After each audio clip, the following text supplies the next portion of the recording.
ഇടുക്കിയിൽ നിന്ന് സിജോ വർഗീസ്. ഇടുക്കിയിലും സമാനമാം വിധം നിരന്തരമായി വന്യജീവികളുടെ ആക്രമണം, പകൽ സമയത്ത് പോലും വന്യജീവികൾ തെരുവിലിറങ്ങുന്നത് നമ്മൾ കാണുന്നുണ്ട്. അവിടെയാണ് ഇപ്പോൾ ആന ആക്രമണം ഏറ്റവും കൂടുതൽ ഉണ്ടാവുകയും ഒരുപക്ഷെ കേരളത്തെ ഇങ്ങനെ മുൾമുനയിൽ നിർത്തിയിട്ടുള്ള പല എപ്പിസോഡുകൾ അരങ്ങേറിയ ഇടുക്കി ജില്ലയിലാണ്. സിജോ, ഇടുക്കിയുടെ പ്രശ്നം എന്തുമാത്രം വലുതായിക്കൊണ്ടിരിക്കുകയാണ് ഇപ്പോൾ?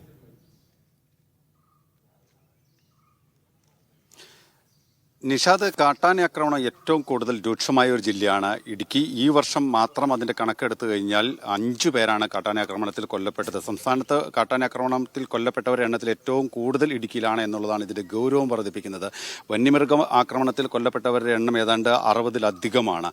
പക്ഷേ ഈ കഴിഞ്ഞ 2 പതിറ്റാണ്ടിനിടെ ദേവികുളം റേഞ്ചിന് കീഴിൽ മാത്രം, അതായത് മൂന്നാർ ഡിവിഷന് കീഴിൽ മാത്രം കാട്ടാന ആക്രമണത്തിൽ കൊല്ലപ്പെട്ടവരുടെ എണ്ണം 47 കടന്നു എന്നുള്ളത് ഇതിന്റെ ഗൗരവം വർദ്ധിപ്പിക്കുന്നുണ്ട്. എന്തായാലും മൂന്നാർ, അതുപോലെ തന്നെ ഹൈ റേഞ്ചിലും ലോ റേഞ്ചിലും എല്ലാം കാട്ടാന ശല്യം രൂക്ഷമാണ്. ഇടുക്കിയിലെ മലയോര ഗ്രാമങ്ങളിൽ, അതിർത്തി ഗ്രാമങ്ങളെല്ലാം തന്നെ കാട്ടാന ശല്യം രൂക്ഷമാണ്. ഞാനിപ്പോൾ നിൽക്കുന്നത് ഏറ്റവും ഒടുവിൽ കാട്ടാന ആക്രമണത്തിൽ കൊല്ലപ്പെട്ട കാഞ്ഞിരവേലി സ്വദേശി ഇന്ദിരാമ്മയുടെ നാട്ടിലാണ്, കാഞ്ഞിരവേലിയിലാണുള്ളത്. എൻ്റെ പിന്നിൽ കാണുന്ന ഈ ഒരു വീട് ഇതിൻ്റെ ഗൗരവം വർദ്ധിപ്പിക്കുന്ന ഒരു കാര്യം തന്നെയാണ്. ഈ വീട്ടിൽ ആൾതാമസം ഉണ്ടായിരുന്നു, പക്ഷേ ഇപ്പോൾ ഈ വീട് ഉപേക്ഷിച്ച് അതിൻ്റെ ഉടമകൾ ഇവിടുന്ന് പോയിട്ടുണ്ട്. ഈ നിൽക്കുന്ന ആളുകളുടെ മുഖത്ത് അതിൻ്റെ ദയനീയാവസ്ഥയാണ്. അതായത് പ്രതിഷേധിച്ചു മടുത്തു, പക്ഷേ ജീവിത സാഹചര്യങ്ങളോട്, പ്രതികൂല സാഹചര്യങ്ങളോട് പൊരുത്തപ്പെടാനുള്ള ആ ഒരു അവസ്ഥ. പലരോടും പറഞ്ഞു മടുത്തു, പക്ഷേ കാര്യമില്ല. വന്യമൃഗശല്യം അത് ഏതറ്റം വരെ പോയാലും ഇനി എന്താവും എന്നൊരവസ്ഥ, അത് പേടി, ഭയം, അതെല്ലാം ഇവരുടെ മുഖത്തുണ്ട്. എന്തായാലും നമുക്ക് അവരോട് തന്നെ ചോദിക്കാം, എത്രമാത്രം ഭയപ്പാടുണ്ട് നിങ്ങൾക്ക്?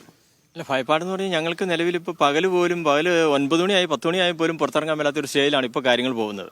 എന്നുവെച്ചാൽ ഈ കാഞ്ഞിരവേലി എന്ന് പറഞ്ഞാൽ 8 കിലോമീറ്റർ ദൂരത്തിലാണ് കിടക്കുന്നത്, ഈ ഇഞ്ചപ്പതാൽ എന്ന് പറഞ്ഞ ഭാഗം വരെ. ഈ 8 കിലോമീറ്റർ എവിടെയും ഏത് ഭാഗത്തും എതിലെയും ആന ഇറങ്ങാം. ആർക്കും നമുക്കങ്ങനെ വിശ്വസിച്ച് നമുക്ക് പോകാൻ പറ്റത്തില്ല.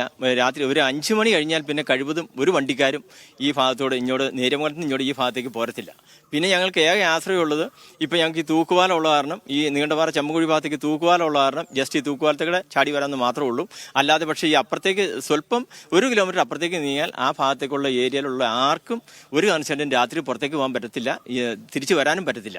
ഒരു കാരണവശാലും അത് ഈ ആന ഏത് നിമിഷവും എവിടെ ഇറങ്ങി നിൽക്കും. നമുക്ക് അത് 1-2 ആനയല്ല, ലിമിറ്റില്ലാത്ത എണ്ണം പെരുകിയുള്ള ആനകളും മറ്റ് എല്ലാവിധ ജന്തുക്കളും ഉണ്ട്.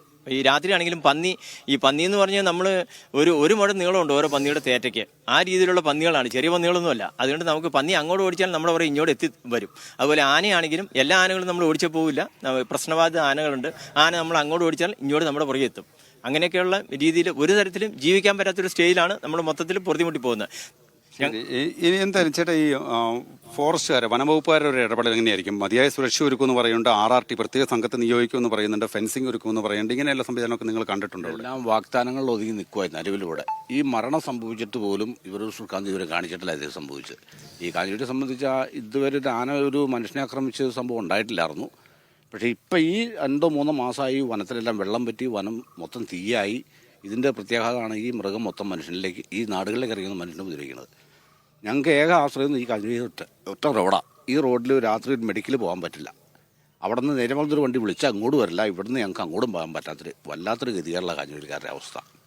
അതിന് ഏക മാർഗ്ഗം എന്ന് പറഞ്ഞാൽ ഞങ്ങൾക്ക് തൂക്കുപാലമുള്ളൂ. ഇവിടെ അക്കരെ ഓടി എറണാകുളം ജില്ലയിൽ കയറാം, അവിടെ നിന്ന് വണ്ടി കിട്ടും. പക്ഷേ അവിടെ കയറണമെങ്കിൽ ഞങ്ങളുടെ തൂക്കുപാലം ഇത് കഷ്ടമായിട്ട് കിടക്കും. അത് എപ്പോൾ വെളിയിൽ പൊട്ടി നിലത്തുവാം.